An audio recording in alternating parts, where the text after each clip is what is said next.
And I don't know about everyone else, but from my personal experience, it hasn't been a good time. I haven't, Yeah. I haven't experienced any increase in my quality of life. Yeah. I don't know, it It's feels like not I'm been, on level 171 forever, yeah. and that there I is don't, no level 6. I don't go to sleep and I just wake up on a new economic bracket. You know what I mean? Oh. Yeah. Oh, that's so true.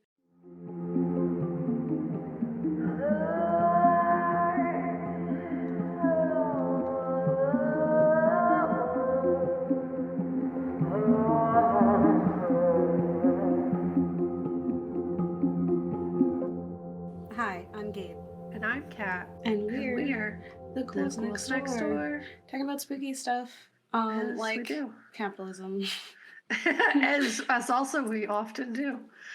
like Um, trickle-down economics, like food scarcity or the myth of, like yeah. other human beings, all the horrors that Yeah. you can think of. Systems of oppression doing as systems of oppression do. Mm-hmm. Uh, and like, yeah, just capitalism continuously being like, we're going to say that it's this, but actually the horrible stuff happens, but we're not going to talk about that. We're only going to talk about like free economy stuff. And so that like Yeah. just doesn't make any sense. The invisible hand. Yeah. Mhm. We're the media literacy show, if you didn't know, from a horror lens, where we explore the real life, historical, and societal influences behind our cinematic fears. And we are in the midst of our Horrors of Society series, talking about the incredibly unsubtle film, The Platform. Yep. It's it is in your face. And if you are watching, you will find that I am as subtle as the film is. With And what I'm wearing, my earrings. I love that about you. Thank you. You know what France and America have in common? What?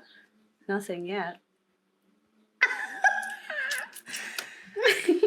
I Wink, wink, love that. wink. Well, You know they're what I'm doing a saying? bunch of protests right now against capitalistic oppression. So Yes, we really need to be. We need to get like France like yesterday, yeah. um, and I think our show is kind of a vessel for that. I've had the platform on my list since I saw the trailer for it when it first came out, when it was making like festival rounds, because I was like, well, obviously we have to cover that. Like it's one of the most Yeah. ghouls films that exists. Like I really enjoyed how excited people got when we covered Candyman 2021, because I have been hearing since before it came out, people were really excited to hear us cover it. And Hmm. so the same happened with the platform. Like someone stopped me and was like, have you all covered this yet? Are you going to? I need to talk to someone about it, but also like, this is what your show is for. Yeah. Like films that say a thing, but like, wow, does it say it in a very intense way? But like, that's what you need. You can't be comfy all the time, and that's what this Yeah. film does. Yeah, it shows you a very, like, the disgusting truth of people. It does not shy away, and it really forces us to look at that and really consider. Because you'd like to think you wouldn't behave in the way that they behave in the film. You'd Yeah. like to think you're breaking the system, or that you would be inclined to do so. You don't know though, like Yeah. we've lived for so long in this very specific system that it is very hard for people to imagine what it would look like otherwise, and also to make the moves and changes to make a different system, or rethink how the system should be, because it could Yeah. be almost as uncomfortable as this film. Yeah, and also like the way it's positioned too is like isolation makes defeating a system, especially from the inside, kind of impossible because like they're sequestered to these little duos that are positioned to be pitted against each other. Hmm. So it's like there is not a lot of camaraderie, and attempts at camaraderie are like highly discouraged because you're all like, don't talk to each other. You know what I mean? It's like, don't tell Yeah. each other your salaries. Don't. It was very like Yeah. Yeah. anti-union. You know what I mean? Yeah. Not like the film was, but it was critiquing that. Yeah. Yes, the Yeah. administration would be anti-union for sure. Yeah, Yeah. it's definitely like we have to keep like you have to keep the different classes separate. You have to, inspire this feeling of like elitism of us versus them. Yeah. I'm different from those people, and you're ignoring the harm that you're doing by having that mentality, but also the harm that you are going to face because no one is guaranteed the spot that they have just Yeah. in life. And so, yeah, and then we end up having these battles amongst ourselves with our equals, with people who are also Yeah. suffering instead of the people who actually deserve to be fought. And, and there's like a handful of them in the whole world who do. Yeah. Uh, so we're too busy distracted by these other pieces of it. And yeah, it is incredibly unsettled. Like I don't know, like I don't have anything new to share for the platform that people aren't already saying. I'll say that much. But I will say it is a horror movie. Yeah. It is gross. It's disgusting. It is like under your skin, just anxious, and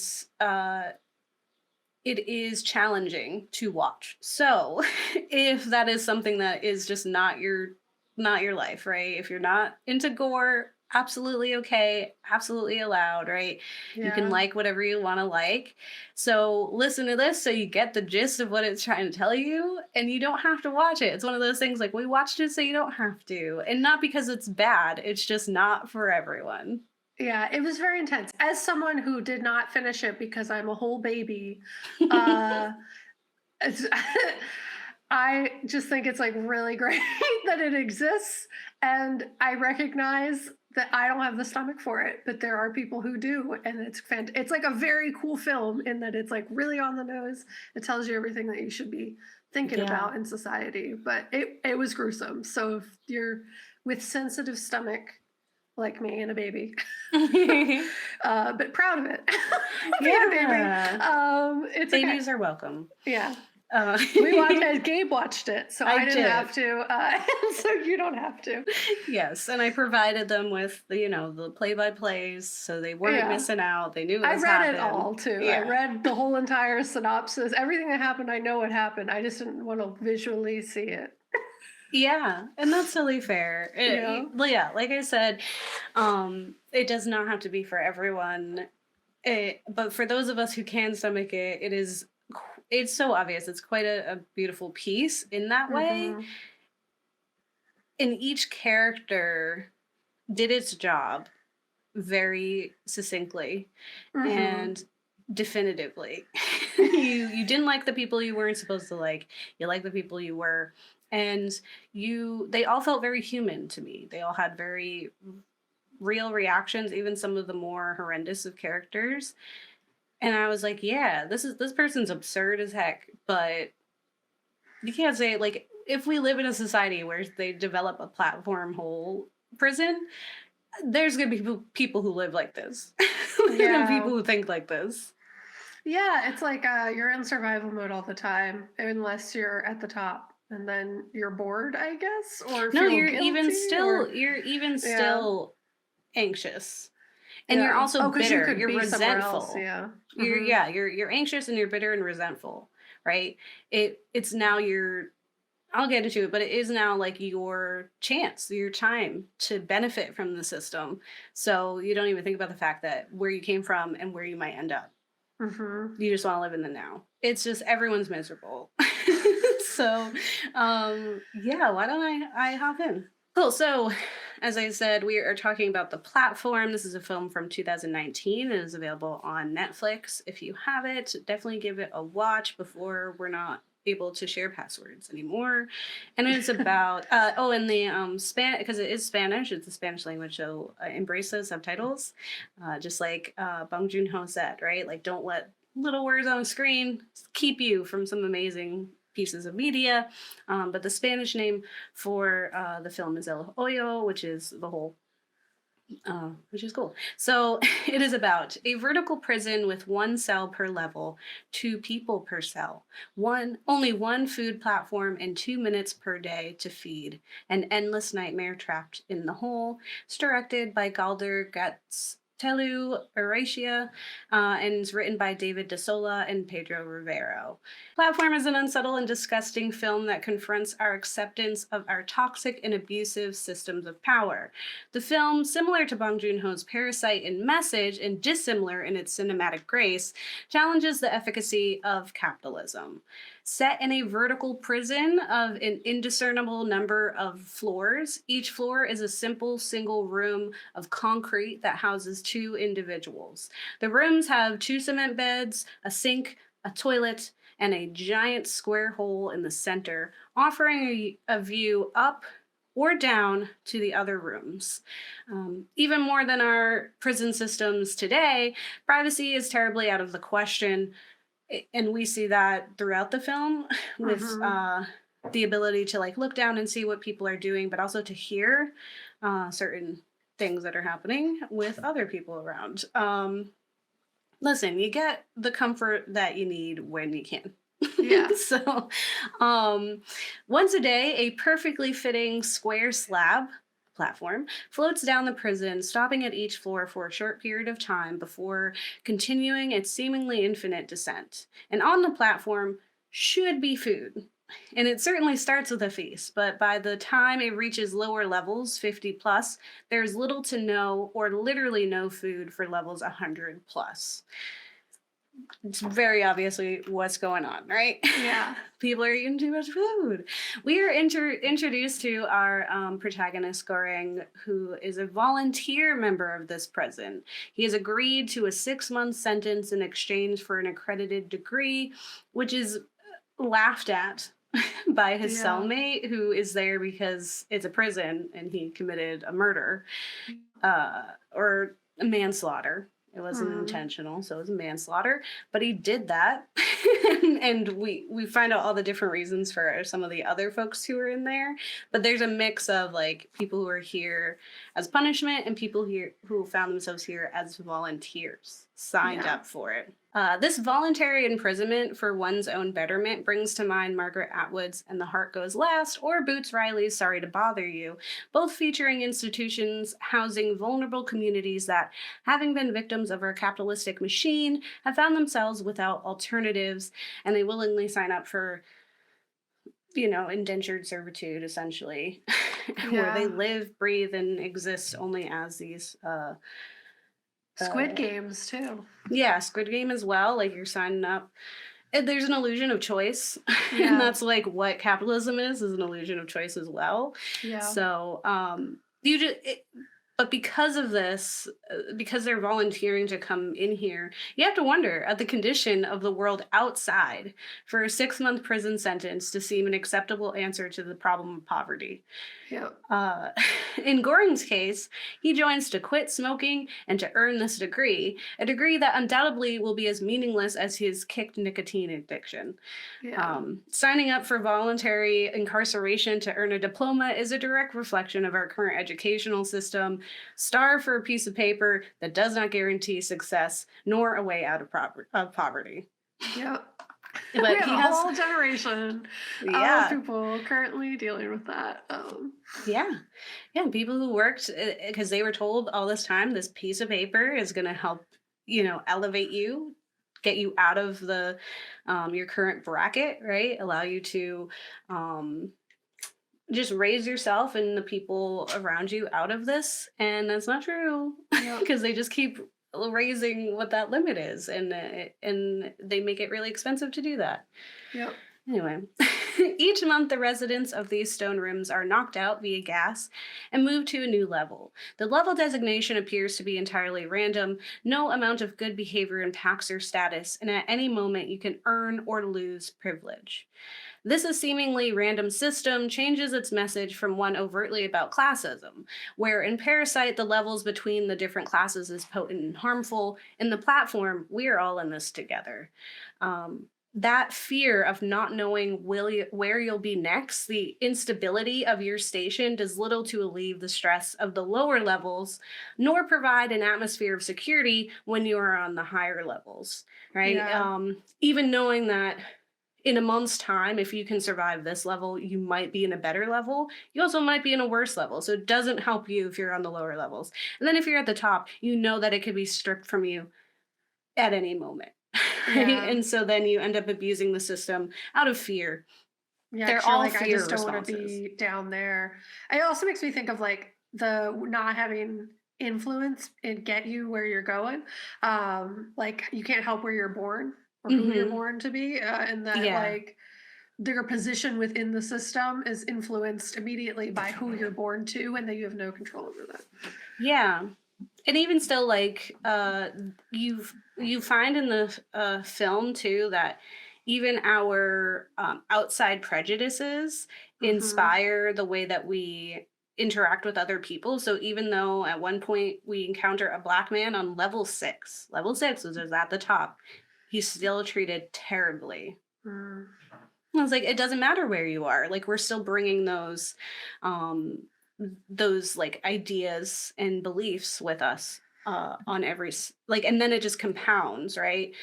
Based on where you were and where you end up, and if you survive. Yeah. And it's like at what cost?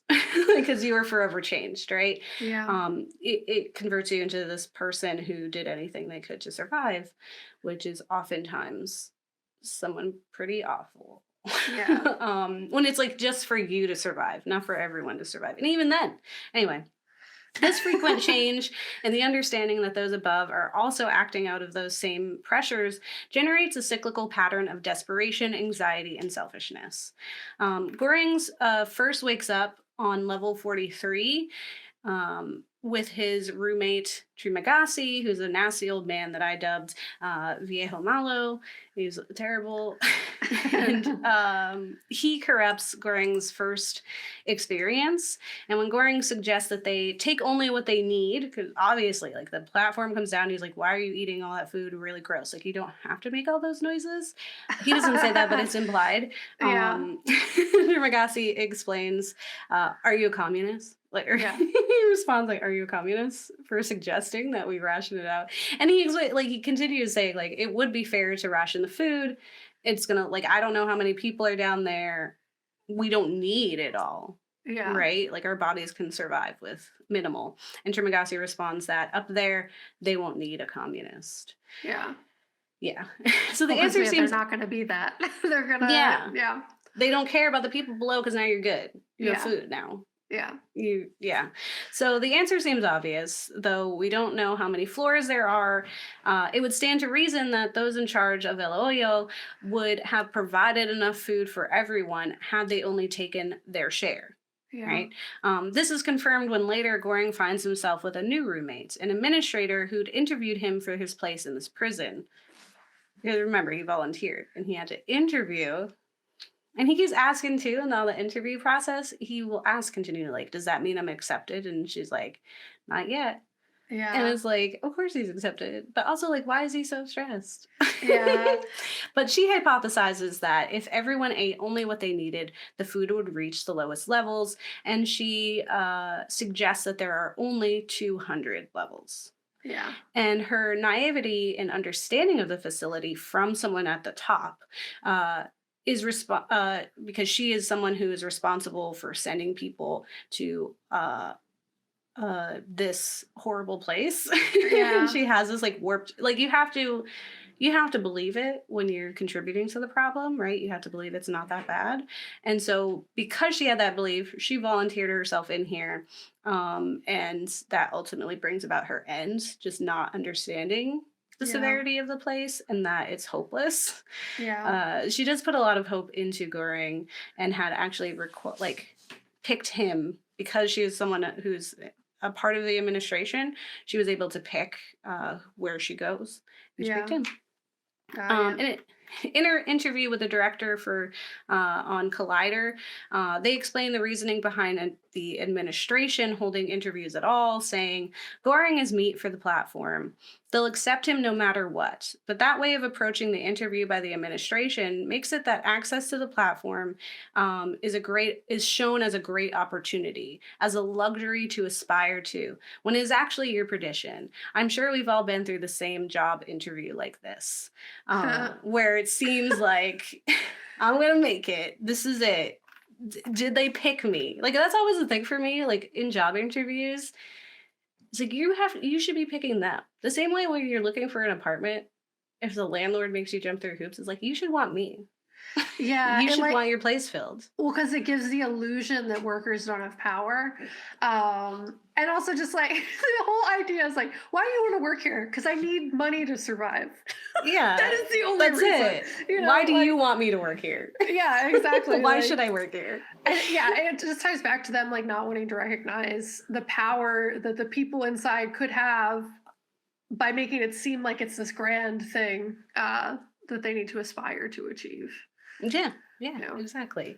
As we've mentioned, this film is obvious. It is very unsettled. It's an obvious commentary about our current systems and specifically society's instinct to find excuses instead of making the necessary sacrifices that will provoke change that would benefit not only those below but themselves, who at the time may find themselves at a lower level someday of life, lower level of life.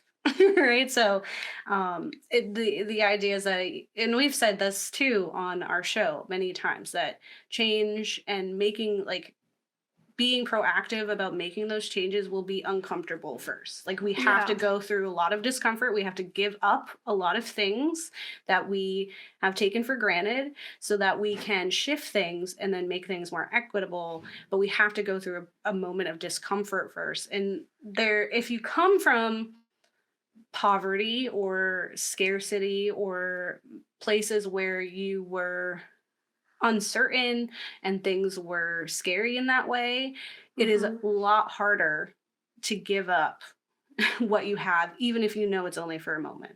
Yeah, because trauma. Poverty is trauma. So, yeah, straight up. Yeah. It's psychologically damaging. And in this, it's like a very small group. Well, it's not small, it's a lot of people, but it is like, like a concentrated group and experiment, but it's definitely a bigger exploration of the effect that it's having on everyone in the world. Just like when we put it in the smaller sense, it's exacerbated and becomes way more obvious. Whereas like when you're in it, it doesn't seem that obvious. You're not like, you're watching, you're like, of course, just eat a little bit of food. And then when you get to the bottom, if we're all nice to each other, then when we get to the bottom, we're good, but that's not how that, like, it also contributes to what we were saying in our episode last week of this idea that we expect people to be bad. Yeah. So we're going to compensate for that. We're going to be bad too. Well, yeah, it's I forget what you called him, but the old man who's literally, his whole thing is like, well, they do it, so I can. It's fine. I'm doing it ahead of time so that they don't have the opportunity to do it. Yeah. And, when he's like peeking over the edge, he's like, don't look down there. And it's like, you don't look at because they're down there. Don't look at them down there. And it's like, we might be down there. It's like, okay, well then that people up there aren't going to look at us when we're down there. So it's just like, it's cyclical, right? We just keep doing it. We keep hurting each other because there's these illusions, right? And it's also out of fear. It's the threat of inconvenience that we don't make those changes now, today, without a platform, right? We do not problem, not really. We have a selfish problem. We have a distribution problem that stems from a lack of desire to share. Like an appreciation for life and an understanding that we don't need everything, but we have enough to go around, right? Because the truth is we can feed everyone if we only take what we need, just like she suggests, right? But society is not about what we need, but what we want, what we feel we deserve, are entitled to, and what separates us from them, from the haves and the have-nots. But just it's like, it's so obvious. But just as the platform reveals, we are each one misstep away from finding ourselves awakened in the cold room with a horrifying number 132 on the wall. You at 132, you don't got food. It's I not thought it was happening. 171. Am I wrong? He ends up on 132. He ends up on 171. Okay, okay. He ends He's up there in for multiple 6 months, places. and he Yeah, gets through 5 yeah, by the end. Just for people to know, he's all over the place. yeah. He's up and down because that's the whole thing. Is like you don't know. He does end up like on the ground. Like it's insane. 171, I believe, is when he's with what's her name? Tamagotchi. Yeah, Yeah. So, in that same interview, when asked what the administration was trying to accomplish, director Gatsulu Arisha diminishes their power and motive, reducing this unseen force to nothing but something to point at and blame while we continue to make the same mistakes. Right? It's just a figurehead, something to say, well, it's they did it. It's their yeah, fault. Okay, they didn't give us enough food. And it's like, they did. Well, they put us in this hole, but you did. You put yeah, yourself in this hole, whether by volunteering or through your own actions. yeah, Like that's one of the things with Viejo Malo is like he's constantly like it's not my fault, yeah, right? Like it's not my fault they put me here. It's not my fault. It's I didn't want the TV, so I threw it out the window and murdered some guy, right? It's not my fault that the guy was walking by. It's not my fault that I'm eating all this food and the other people can't eat. It's not my yeah, fault that we're both on this bottom rung and I'm gonna try to eat you. yeah, Right? Every single time he's like, you did this. It's everyone else's fault but my own. And that's just like the yeah, world. So essentially what he goes on to say is that's a minor issue. The motives of the administration. What matters is what each of us do with the cards that we got. This happens at the level at which we are at. Of course, we have to protest and report injustice, but are we going to keep shielding ourselves so that the others, people or power structures, do it wrongly so that we don't do what we have to do? Like, keep allowing them to make those mistakes yeah, so we don't have to do anything about it because we can say, they're doing that. He goes on to say, as I said before, this is a social self-criticism. I don't feel authorized at all to tell anyone what to do. The film only aspires to expose, not to indoctrinate or to lecture. And of course, there are many who do what they have to do, but most of us spent the day looking for excuses. Just flat out. yeah, Right? Like we just like the he's making excuses, but so does the administrative worker who ends up in there. She made excuses. Goring makes excuses. Um, every single person in there has excuse for yeah, why they're not actually doing anything they need to do. yeah, Except for Baharat. He's precious. The platform is a disgusting examination of our own selfishness. It reduces us to the most basic of needs to survive. yeah, Each prisoner brings with them an item, and throughout their experience, discover how meaningless it all is ultimately. I was telling Kat just before this at one point, and I'm going to explain what happens, but there's a character who had, because essentially you ask for something and you get one item. You get hmm, one type of item and you get to keep it with you. And so Goring has a book. Viejo Malo has a knife that can cut through stone. uh, the administrative worker, she brings her dog. That's her item, which is like so cruel, but I get it. But it's also very cool. I was super stressed for that dog, yeah, rightfully so. Just so people know, don't want you if you love dogs and that's triggering for you. Um, but one guy has like a bunch of money, and at the end he just like is throwing it because it's like the idea is like you ask for all this money because you're thinking, okay, when I get out, I still have all this money. yeah, But you don't get out, dude. Like you don't get out of this system. So money is yeah. meaningless. Money is just always meaningless, but it's exceptionally meaningless here. Yeah. So Also, like in this scenario, it's extra meaningless. Like yeah, you because you can't. People aren't going to survive. They can't eat the money. So yeah, like like they're not going to take the money in there anyway either. yeah. Even Goring at one point is eating his book to Yeah. survive. Like he's literally eating paper. Yeah. Like I get it. And then there's a dog, so Yeah. um so yeah, it's all meaningless. And in the dog eat dog or sometimes cellmate eat cellmate world of Eloio, nothing matters. The film does leave us with a complicated ending that could be interpreted as potentially hopeful. Yeah. So a sequel to the film has been announced, and so perhaps we'll get an update on the effects of the actions taken at the end of the film. I don't know. I didn't read into it because I was like, I'll just see it when it comes out. Yeah. But I do want to explore the ending. So this is where I'll say spoilers are happening. I mentioned some things that were happening, but it's not exactly spoilers in the same way that I'm literally going to explain the ending. Yeah. I'm going to explain the big thing that happens. And I will say, watching it the whole time, Goring is going to do something. Like he's labeled as a messiah a lot. They call him that all the time.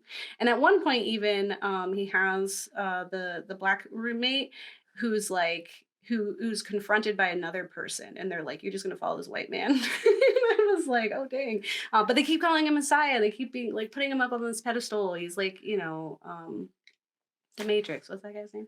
Yeah. Anyway, he's supposed to do something. And Yeah. they instill a lot of pressure on him simply because he believes everyone should be able to eat. Yeah. And he's like one of the few people who believes that in there. So it is really exciting to watch and be in suspense of like what like it feels really desperate and scary and sad and just like heartbreaking, and there's a lot that's going on. It feels very hopeless, and so having this like hope that he's going to do something to break the system really helps you push forward because he's going to do something. He's not going to give Yeah. up. So if that is the case and you want to experience that, like, what's he going to do, just skip ahead. Otherwise, if you're not watching this gross movie, it is not good for your tummy. Totally get it. You also love dogs. You don't want to see something happen to them. You also don't want to see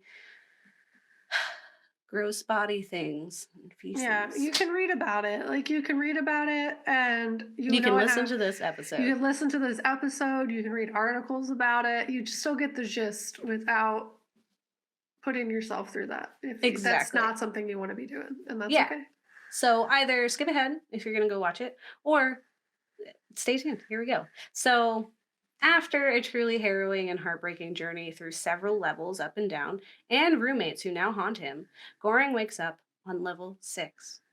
Level 6, way up there in the heavens of the platform, with Baharat, who's a black man with very strong beliefs. And Baharat believes he can climb to the top if only the others above him would help. He has requested a rope, and he has to toss it up, just hold on to it, and let me climb. That's all you have Hmm. to do is you literally have to reach out your hand and lift me up. Yeah. It's so sweet and it's so passionate. He's a precious, precious human. Um and now that he is at level 6, right? The top is so close. He is energized, on fire. That's what he says. I'm on fire. I love him so much. And he pleads his case to level 5 to help. And he quickly discovers how cruel and disgusting. I'd say there's a lot of gross, like, uncomfortable scenes with, like, people eating people, right? There's cannibalism happens because it's like Donner Party, right? Scarcity. Yeah. This is the only disgusting scene. This scene was disgusting in like a second. I was like, oh, this is disgusting. So, Yep. just so you know, humans can be, they're also racist, and depravity snuffs out his fire really quickly, immediately. And it's very sad. Yeah. It's like out of all the stuff that happened to Goring, I was like, whatever, like he can handle it. But Baharat's precious.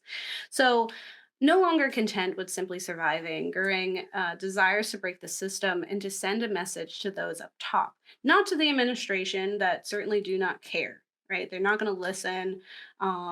They are that meaningless thing up in the sky. That's the 1% that's never going to see us, right? Yeah. But instead, they want to get a message to level 0, because level 0 may have people close enough to the issues to listen, and also Hmm. close enough to power to do something about it. Right. So he and Baharat decide to climb upon the platform and distribute the food evenly so that the food makes it all the way to the bottom. Right. And Gore, because then it's like it worked. We helped Yeah. each other. We solved the problem, or we solved the puzzle. Yeah. Like we get the star. Like we did it. We worked together, right? And Gordon explains that because the one administrator, she had said there's 200 levels, but he calculates that there's 250, and honestly, there probably isn't enough food on the platform. So he says that the top 50 levels always get enough food throughout this month, so they can handle one day of fasting for the cause. Yeah. It's like fast for a cause, right? Yeah. And so they essentially try to keep food from the first 50, and when they are met with resistance, Baharat beats them into submission. He Yeah. kicks their butt. He's like, sorry. He does try to use words at one point after being inspired. And then the people do not listen to the words. And he's like, you know what? The message is really important. And the best way to get this message across is if I beat you in the face. Because it seems to have worked so far. And it's Yeah. great. So as they continue the journey down, they are told that simply making it to the bottom with food is not message enough, and that they must also send back up an untouched meal. So it's like, not only did we feed everyone, we had extra. We put Yeah. extra on there. We're so good and well behaved that we didn't even need this one. So they choose a beautiful panna cotta dish and protect the meal with their bodies, uh, which is rough. They do end up sustaining many injuries. Yeah. People are very mad. Goring has estimated, like I said, 250 levels based on the rate of descent of the platform. Only they quickly find that if a room has no living humans, meaning they've met some untimely ends, either by their own hands or their neighbors or just circumstance, the platform knowingly zooms past, just doesn't even stop. So before they know it, they find themselves on level 333, meaning there are 666 prisoners in El Hoyo. Yep. That's okay. That's subtle. So I don't on think level, one platform could feed 666 people. no, it's one platform, and Yeah. they put food on there. But one time they put like his favorite dish was snails, which is like the snootiest dish, and no one ate it, even when there's scarcity. He ends up with like he was on like whatever level he was with that lady, and no one ate it. Yeah. He was like, "Oh, I'll dish it out to everyone." Yeah. It's yeah, it's the whole time. But on level 333, this is the big spoilers time. They encounter a young girl.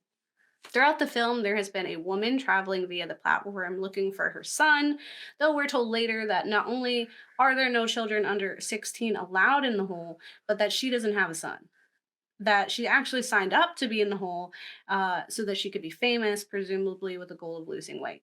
She says something like she wants to be the Asian Marilyn Monroe or something like that. God, Uh, yeah. and that she just snapped. She's only been in there like 10 months and she's just insane or whatever. Stress, you know? So, but there is a girl here and she's very young. She's presumably healthy and clean, which is bizarre because all we've seen is blood for at least like 20, 30 of these levels. And she's hungry. So Baharat and Garang come to the conclusion that the panna cotta that they're preserving is not actually the message, but rather that the girl is. So they let her eat it. And they essentially decide she's the one who's going to go to the top. And Baharat dies. He succumbs to his injuries. It's really sad, stupid. And then Goreng is going to go with her. And then one of his delusions is like, Viejo Malo is like, you don't need to go. The message doesn't need a bearer. Yeah. She could do it all by herself. And so then he just like chills out with his hallucinations at the bottom of the platform. He's just like in the nothing. It's crazy. But this girl's on the platform and we're left in the film with her rising to the top. Hmm. So essentially, she's the future, right? She's the hope. She's the next generation's burden to shoulder. This hope that they can break the mold and the system and raise us out of the hole that we're just stuck keeping each other in. Yeah. It also makes me think of like the solution to the entire problem of like this is that we need to start existing with the expectation that we might not see the benefits of whatever decisions we make, the sacrifices or things that like maybe we don't get to see the solution for. Hmm. And that like we need to just accept that as fine because there are people who are going to live and be here on this planet. And for that to happen in a way that isn't just like this cyclical, sad, awful time, Hmm. people are going to have to make like sacrifices for that future, as you said, like be uncomfy, stop embracing temporary convenience for long-term awful. um and yeah, just accept that like if we're gonna send, I guess that's what Garang is doing, like he's saying, all right, cool, I don't need to see the world now. This kid Mm-hmm. is gonna do it. Or like, Like, well, I'm not the Messiah, right? yeah. It's she is. Like, I was just here to make sure she could get there. Yeah, and there was an interview that the Black Tribbles did of Substantial that Isaiah talks about sometimes, and it was that like he said to like in the industry, the person who's first through the door ends up the bloodiest, so that it's easier for other people to get through the door. So that made me think of this, in that like they had to go through a lot of ouch to get down to Mm-hmm. that bottom floor, so that she could go up to the top and also eat. Easier, Yeah, easier and like be fed and like survive the healthy, yeah. situation. Yeah. Well, it's like if we plant a tree, right? We are not gonna live long enough for us to like be under the massive like leaves and the shade, right? But Hmm. we should still plant that tree, right? So that Yeah. our the next in line get to benefit from that tree in the many ways that trees benefit us. And so it really is just like us accepting that we yeah, we have to do the work that we might not actually see but still Hmm. matters, and we have the power to do it, to work through the bloody system so that we can elevate the next generation and Yeah. not And be in a like, hole. exactly. And there's like so many other cultures that act with this like collectivism or like even just like benefit for their future generations. Hmm. And I feel like capitalism just goes so inherently against that that it's just like, oh, Yeah. because it's all about individualism. It's like half of what they teach you in history that like when you go to the college that gets you nowhere financially. Something I learned a lot about is just that like like the whole there's one lots of cultures that like generational success is the priority as well as this like capitalism itself just goes against the idea of collectivism. It's all individualism motivated. So you're not going to get generosity from a system that rewards selfishness. Yeah, Um, exactly. as I said before, I am a baby. I could not finish this movie. And honestly, after Gabe telling me about it a little bit, I was like, all right, maybe I ducked out too soon. But honestly, I read all this stuff and I was like, I don't think I wanted to see it. I don't know. Like, reading it was enough for me emotionally and like in my stomach. Uh, I only got 30 minutes in. The second he woke up on 171, I knew exactly what was going to happen, and I said because he told me. Yeah. He was like, "This is what we're gonna do," and I was like, "No, Yeah. sorry, sir. I don't want to. I don't want to witness that, please." And what's funny about this is that similarly to the scenario presented in The Mist, I don't think I like in the first 10 minutes of the movie, I was like, "Oh, I would die. I would not Yeah. survive this scenario. I would immediately die," and I honestly would probably be fine with that, um, Hmm. because like it just is rough. And what's ironic about that statement is that like the film is a mirror of what society does and society's horrors. It's very on the nose, and I appreciate that about it. It's saying like so much, both like subtly and unsubtly. Like it has so much to say, and I get that's why people like wanted us to watch this. But this film is very gruesome, Hmm. and rightly so because it's mirroring a society that's just as gruesome. We just don't always get like this frame on that specifically. Like it's not we're distracted by other stuff Yeah. to not have to look at the film that's happening in front of us every day of this gruesome Hmm. reality. We're distracted by jobs. We're distracted by life things. We're distracted by Our a own lot of stuff. survival. Exactly. We're distracted by our own survival that we don't always like take the time to look at the more gruesome things that are happening because one, it's uncomfortable, two, it's inconvenient. And this film just like really points that out.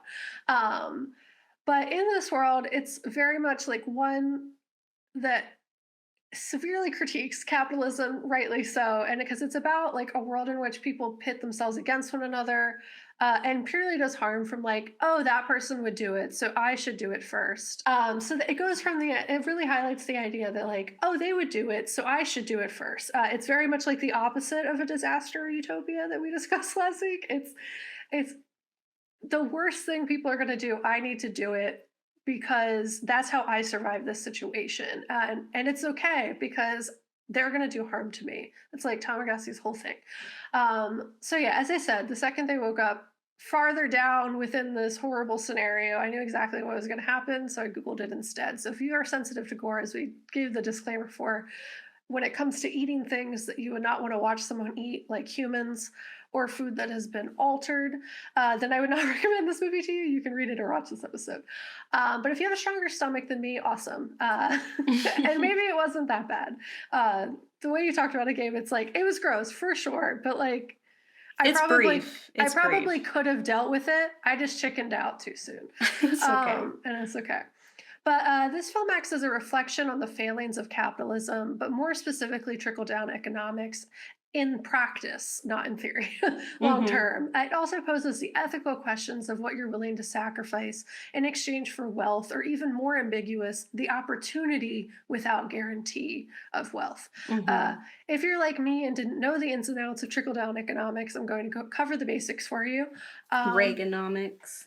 yeah, he wasn't the first though, but Yeah. he's the one that we're dealing with the most. Trumpeter. Yeah, Trump and Reaganomics and Bush all in our like a little past our generation, but in the last 50 years did like a ton to really position us where we are now. It's super fun, love it.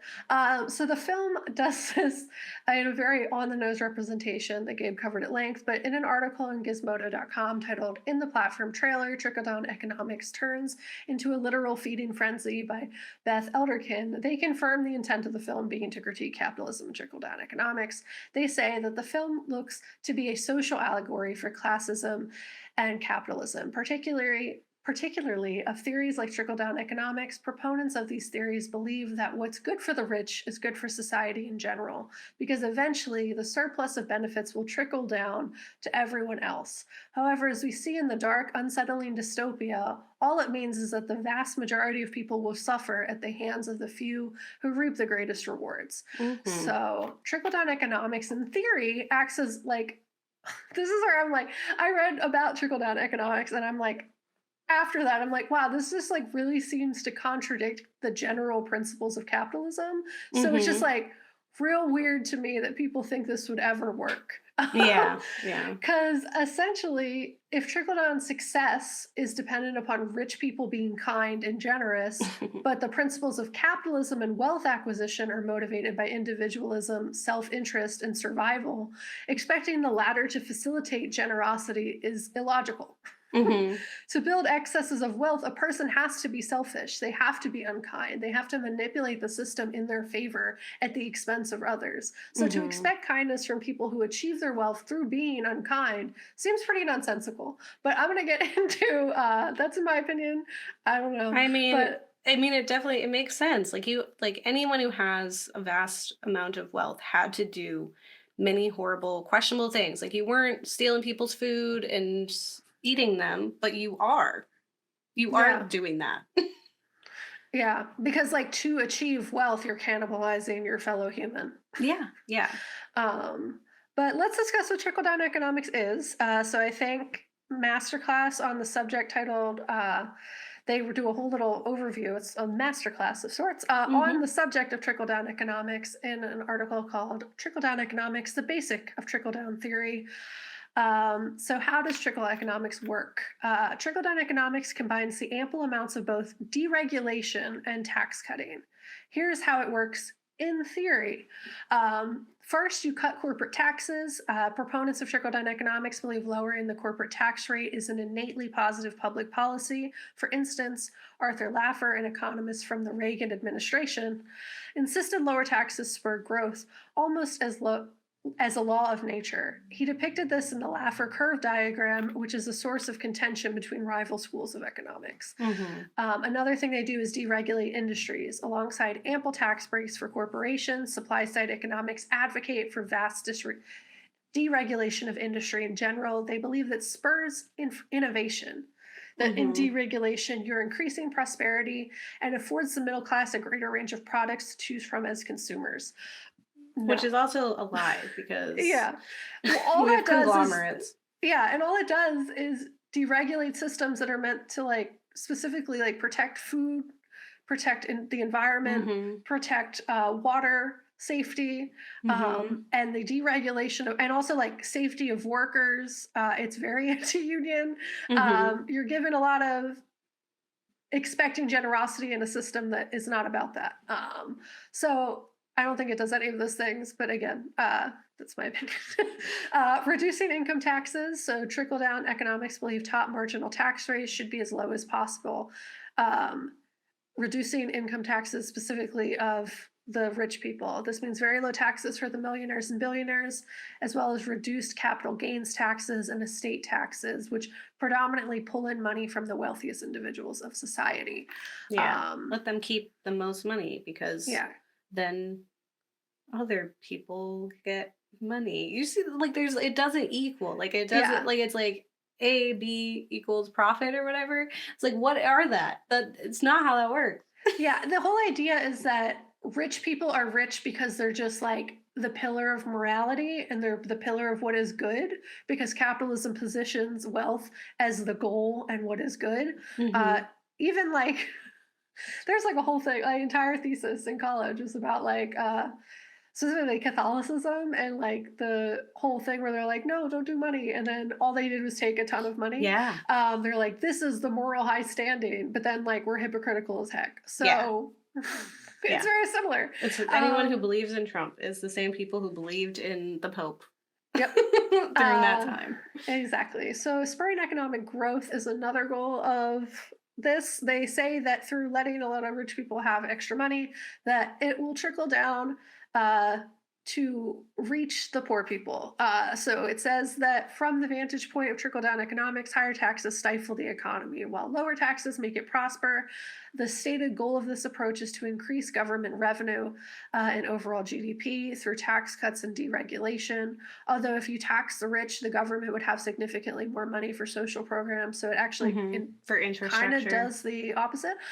In turn, this should, at least in theory, lead to an improvement in living standards for everyday people as much as the It doesn't wealthy. make any sense. It doesn't make any sense. Because it's like you're taking away the money from the people who would fix infrastructure, or in theory also. I guess like people in power, you're expecting them to do the thing they're supposed to do. Yeah. And then expecting rich people to just do that out of the kindness of their heart, when like, why would they?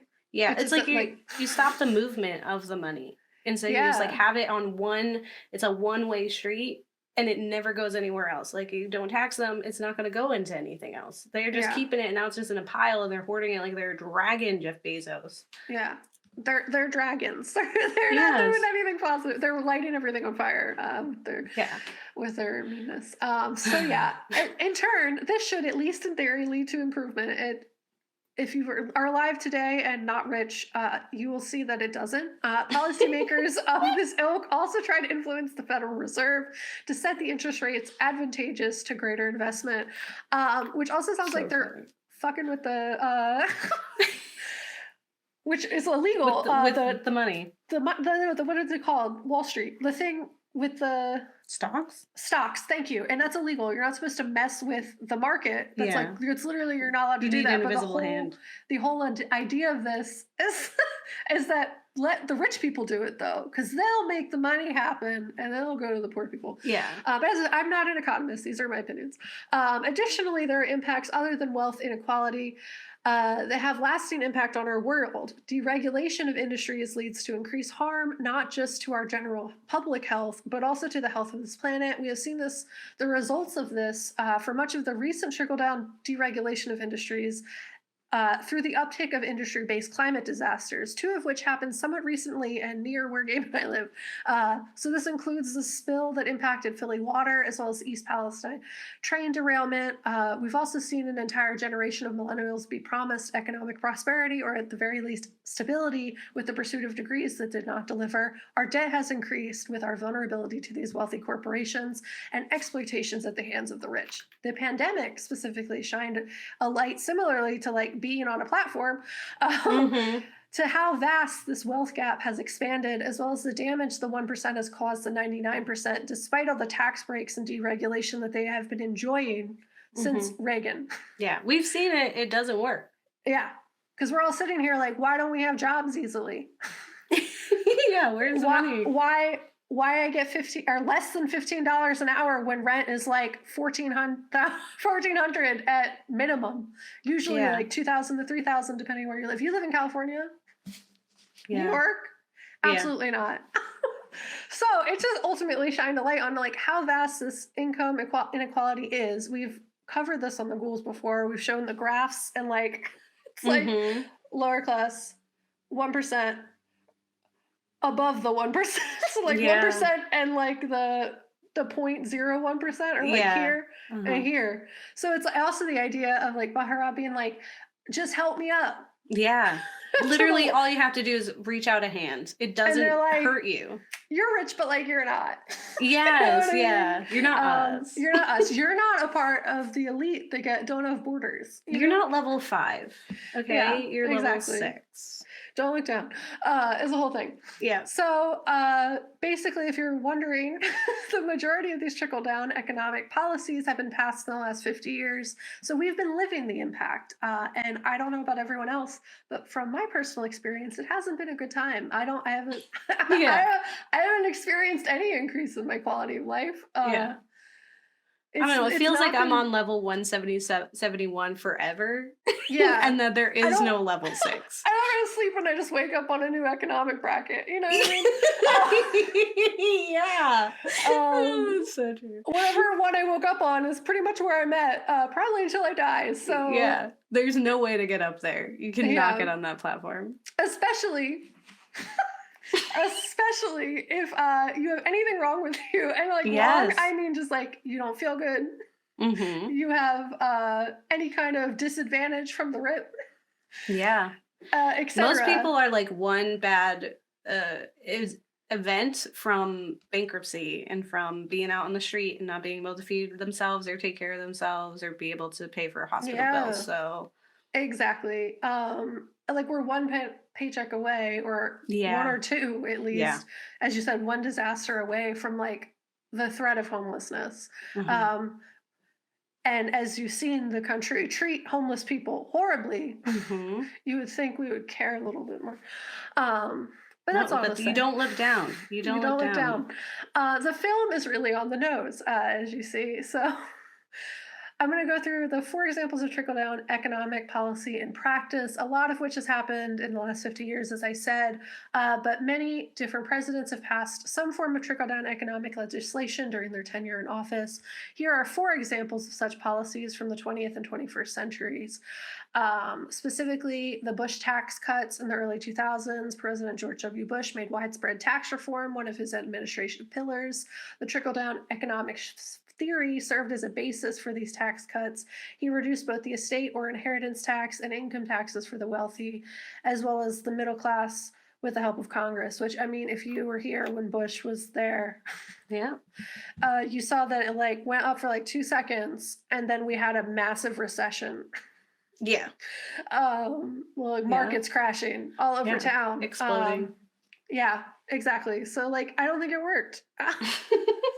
Hoover's Great Depression stimulus after the crash of 1929. That one was the way back when, less than 100 years, but still.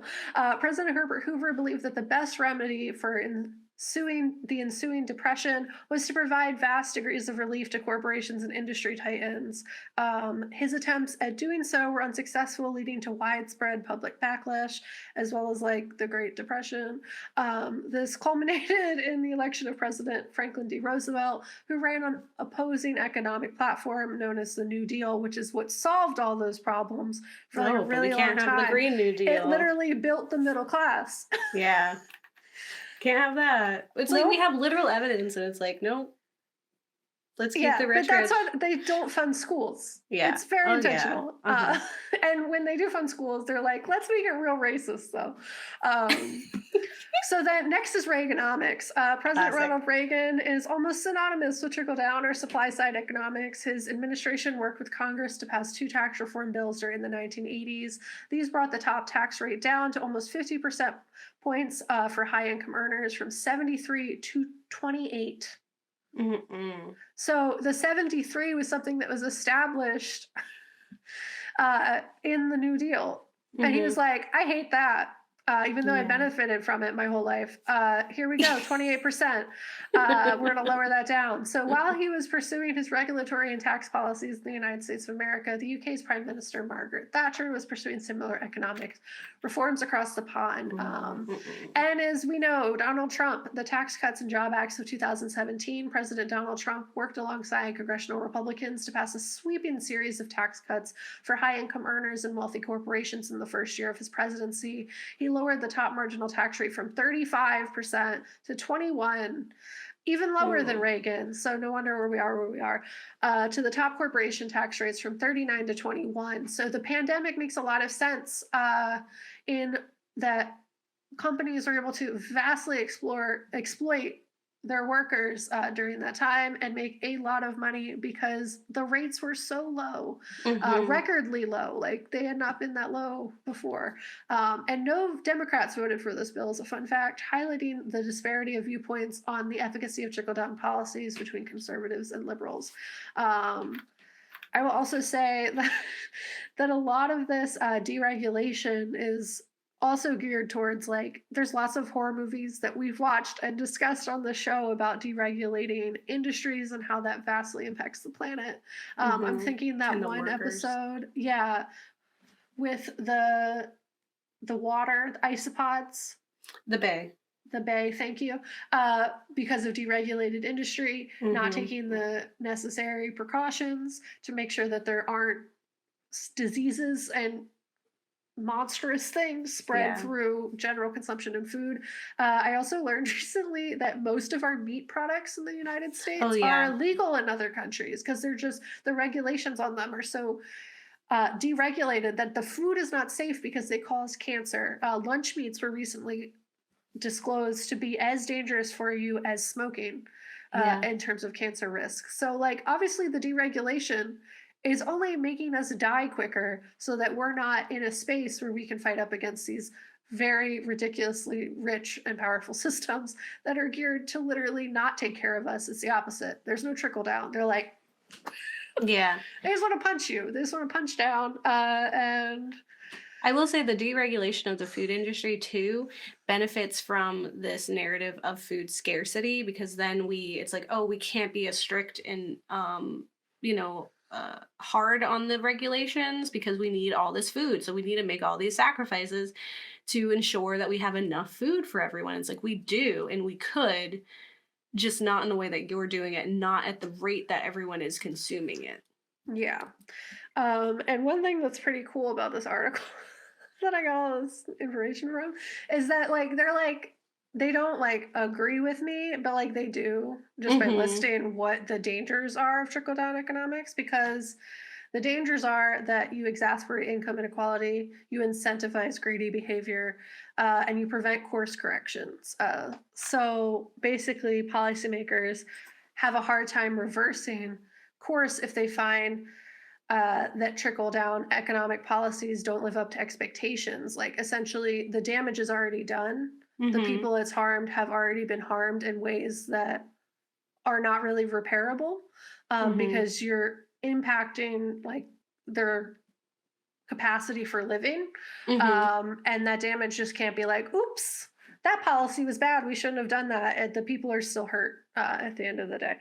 And if the answer is we now have to tax you and now we have to remove those things that were benefiting the people in power, like, you can't do that. You can't tell people we want more of your money.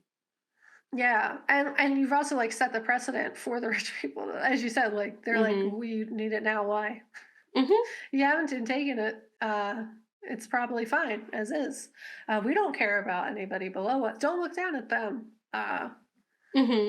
Just wide disparities of understanding too, because it's like they're like, well, I've enjoyed this position for a long time. I'm not going to give that up.